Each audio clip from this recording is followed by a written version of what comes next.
Hey folks, BrickSidious here, back with another Lego video.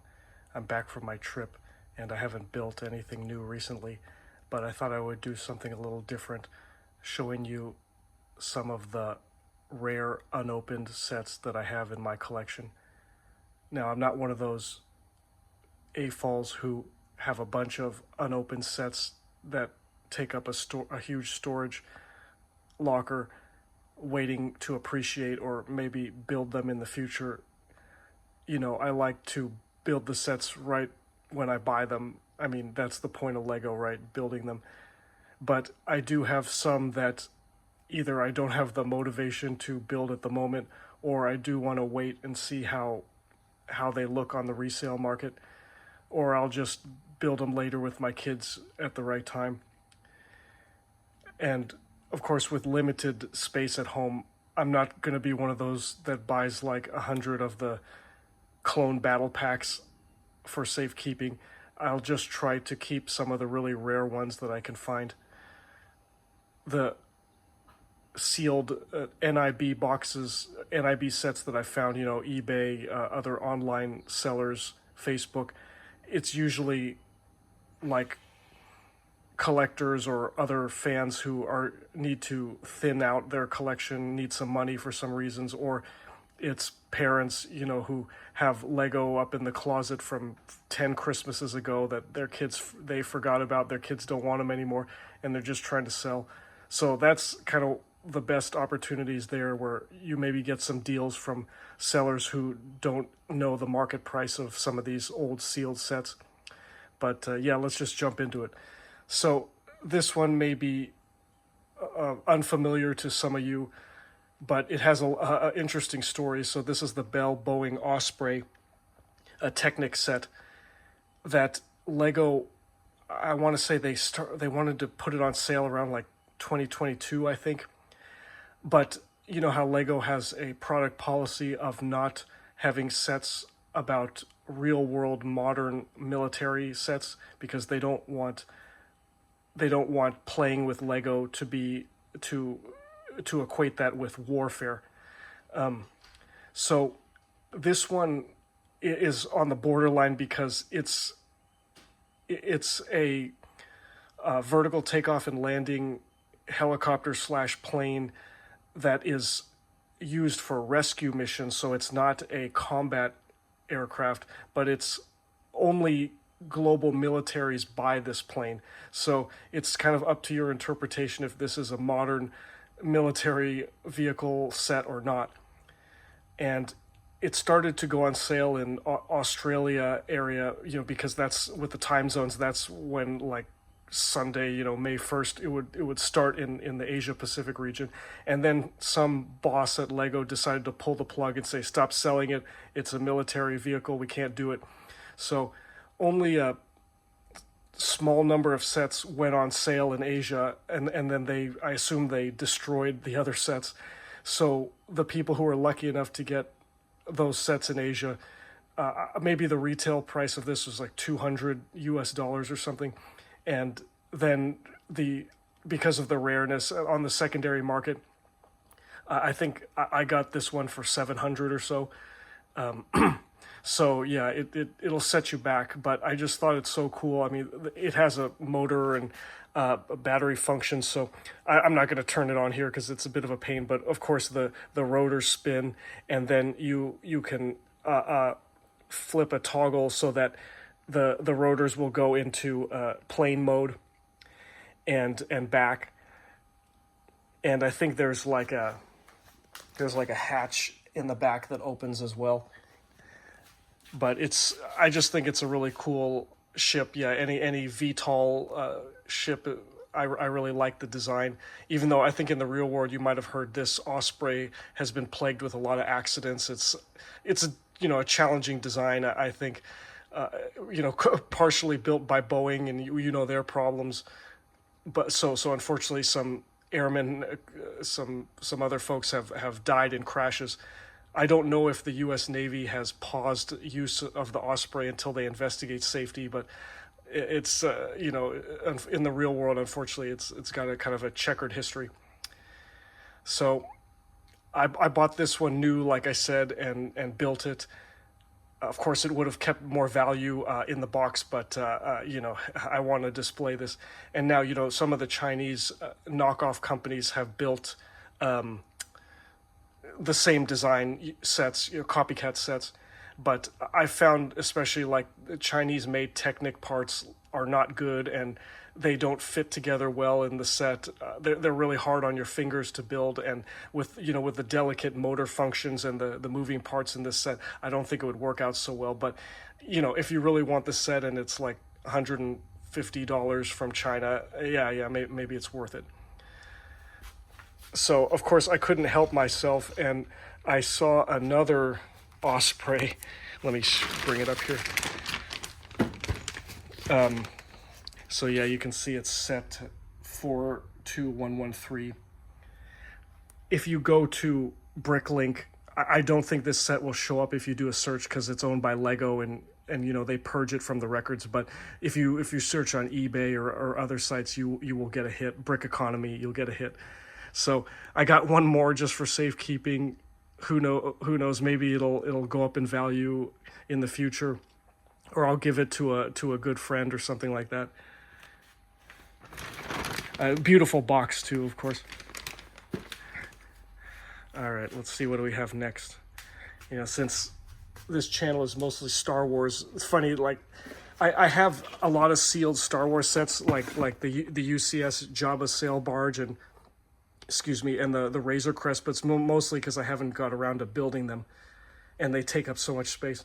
But this one was funny. At a garage sale, I was buying some Indiana Jones used sets from a family. The kids had aged out of them, and then the father was like going back into some closets, like, "Hey, I found this one here. You want it for $20 more?" I'm like, "Yeah, you're twisting my arm, but sure, I'll take it."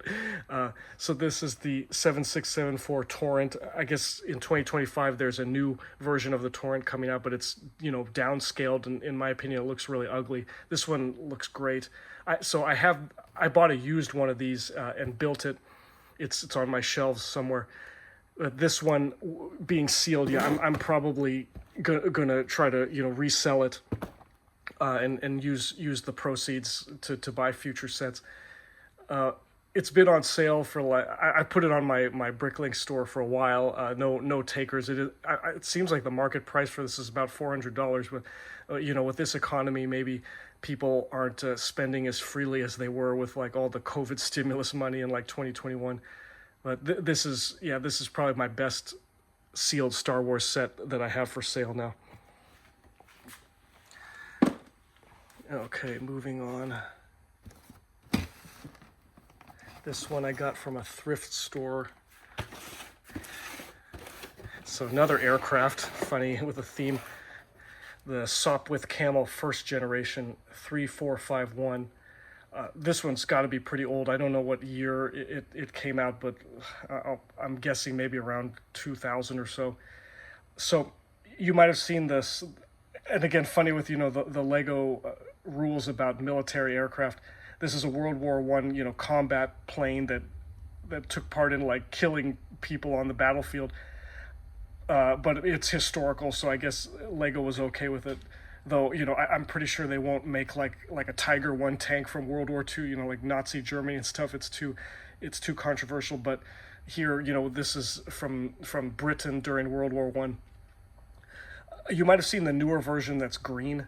That one looks pretty cool too. This is the older version that's brown. And it doesn't have a lot of resale value. I want to say maybe this set is like $150 or so. But I got it from a thrift store, and maybe I'll build it myself if I feel like it. Although I'm worried if it's made of brown, is it those brittle brown pieces that break very easily. Although I'm pretty careful and delicate when I build. But that's one risk here. Maybe that's why this set is not so popular for resale. But yeah, it's cool. It's unique. It's pretty hard to find. And here, switching gears, this is a Lego Friends set. So maybe you're aware, but for Lego employees, they get a exclusive set every holiday, Christmas time. This is you can tell that like the set number is really weird, like 400 2022. So it probably came out in the year 2022. That Lego employees get these sets, and some resell them. I don't know what the rules are for that, but so these don't really have a retail price, but they're rare because they're employee exclusives. Like you might have seen probably the candy cane colored X-wing that one year that maybe it's selling now for like 700 or so, or 500 maybe. I love. Maybe I'll just get a Chinese knockoff of it. It looks pretty cool, but I wouldn't pay full price. This one is, all the Friends girls, the first generation, 10 years of Friends anniversary here, and they have their, excuse me, what do you call them, stockings or the socks above the fireplace for Santa. And yeah, my girls are kind of, how do you say, like bored, or they've grown out of Lego, or they're more interested in other things now, like Roblox, Minecraft, of course. It kind of makes me sad that we used to build more together, especially during the pandemic when we're all bored at home. I'm nostalgic for those times. So maybe I'll hold on to this, and when one of them graduates college or gets engaged or something, I'll give this to them. It's kind of like a memory from childhood and stuff, and maybe we can build it together. So that's my plan. Yeah, I don't want to resell it, but maybe I want to say I bought it from a Lego employee for maybe around 120 or so. Okay, and I have one more, last but not least here. We know, like, Bricklink sets are getting really popular with AFOLs because they're like limited run. I don't know, like they make like 3,000 a copy, like the Art of Chocolate and some of the other recent ones, like the Tortuga pirate base, and yeah, you've probably seen them on bricklink.com. But this is from the first generation when they were just trying out like fan-made models but using real Lego bricks. Like, let's see how this works out. And here, yeah, you can see like 60th anniversary of the Lego group. I think this was from around 2019. So it's you can tell like handwritten, like this is set number. It's not the set number, but this was the 2179th copy of this run. I don't even think this set has a number. It's called like Lowenstein Castle. It's German, I'm probably pronouncing that wrong, but excuse me. I think it's beautiful, especially with the round turrets and excuse me, and the castle perched on some rocks there. The box, of course, is really beautiful too. Let me turn around the other side so you can see the interior. I'll probably build this one day, just haven't got around to it yet. I had to pay a pretty penny for this one too. I want to say maybe on the order of 800. I would have loved to get a used one, but there's just not that many out there to get. And maybe the owners, they love them so much they don't really sell. I think maybe there's some Chinese knockoffs of these two, or yeah. So I could potentially save this one in the box and see if it goes up in value, and then just build a knockoff one. But it's interesting. Yeah, at least I have the closet space now for these. I don't have space for many more, but it's getting harder and harder to find old sealed sets for good prices anyway. What's funny, like somewhere in my garage, I have remember the new UCS Millennium Falcon. Well, there were two UCS versions, the old one and then the new one that came out, I want to say maybe around 2018. I think it'll probably go out of production soon. So I have a sealed box of that guy from day one, from release day. And I bought it with the intention of building it, of course, because I'm a Star Wars fan. It's such an awesome set. But it turns out that a neighbor sold me his used UCS Millennium Falcon that he had dropped, and it was all in a mess, like half broken. And he's like, yeah, I'll sell it to you for cheap, for like 300 or something, and you can try to rebuild it. And so that's what I did. It was kind of like a surgery operation, trying to go through the huge instruction booklet and going to the steps where I think pieces broke off, and kind of like a jigsaw puzzle, like trying to get that Millennium Falcon back together. But I eventually did it, so I can show you it in a different video. So I have that Millennium Falcon on display in my home, and so therefore the other Millennium Falcon that's in the sealed box, I'll just hold it. Excuse me. I don't know if there's any proof of it that it's like the first run, but I think that might, yeah, hopefully some serial number in it or something, but that might make it more interesting to collectors. But yeah, unfortunately, well for resale value, like that Millennium Falcon set has been very popular, and Lego has had it for sale for many years. I mean, you see it's gone up in price. I think maybe it started out at like $699, and now it's near 800 or something with inflation or and demand. But yeah, like I said, it's probably going. I think the predictions are that it's going to be out of production soon. So you might want to get your hands on one before. Then the prices will just go up once Lego stops selling them. However, there are a bunch of used ones, like I mentioned, if you don't mind there, because it's just so darn big, and it does cost a lot of money. So sellers probably, they're moving, they need some cash, they'd probably be willing to do a deal with you. So yeah, I hope you liked this little change of pace video here, and I hope you have a good weekend. I will see you next time, and may the force be with you.